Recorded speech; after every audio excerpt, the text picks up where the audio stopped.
It starts when I was 16 years old. I had gone through some emotional stress. It started when my mom was arguing with me in the car, and I didn't want to be in that argument no more, so I jumped. First I went to jail, so they didn't know what to do with me in jail, so they released me. I went to 2 separate different group homes, so I went into foster care.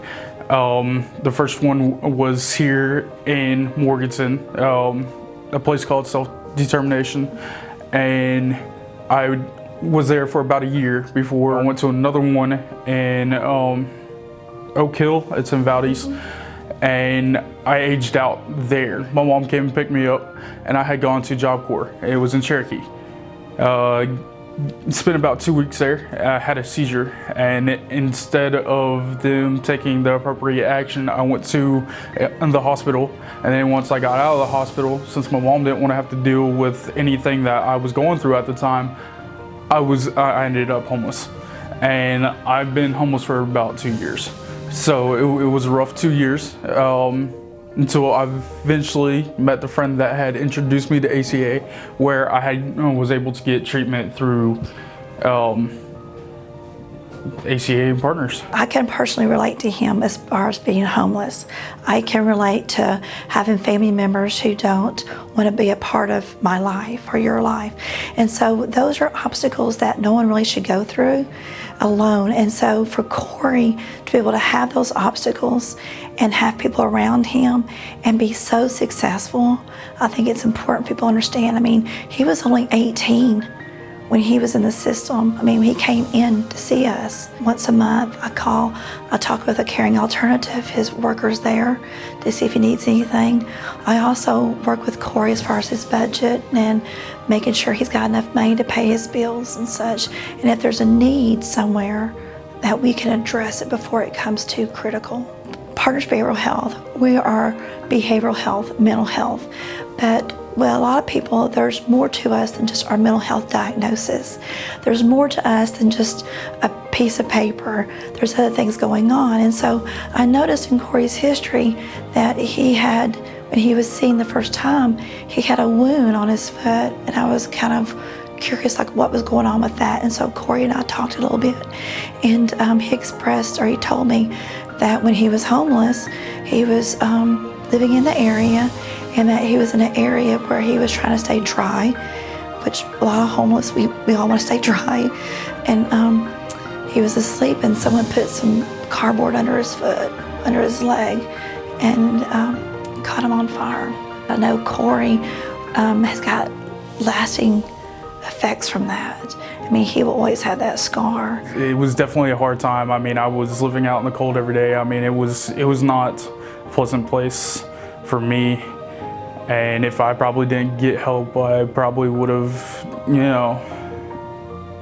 done something that I probably wouldn't have been able to come back from. So it's definitely a good thing that I sought for help, even though it was difficult for me at the time. Cory's path could have been totally different if a caring alternative didn't find him and was helping him, or if Cory chose not to work with us. I mean, it's all Cory's choice. It's been wonderful. I've had a very good support group, and every single one of them has taken care of me in ways that I could never repay them. So I'm very thankful for them. I treat them as family. Getting my GED, that one was very difficult for me. I had to be pushed for it, and that's why I thank my peer support for that.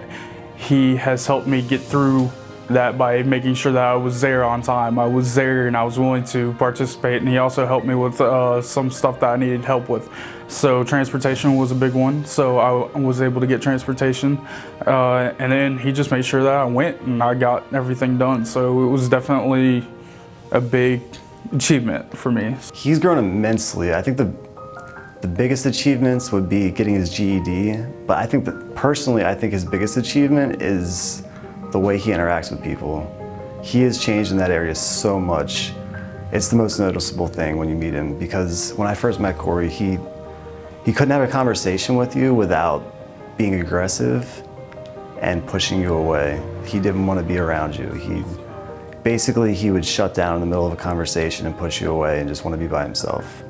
And now he's almost like a social butterfly. Like, He loves being around people. He encourages people all the time. We've worked on a lot of different stuff.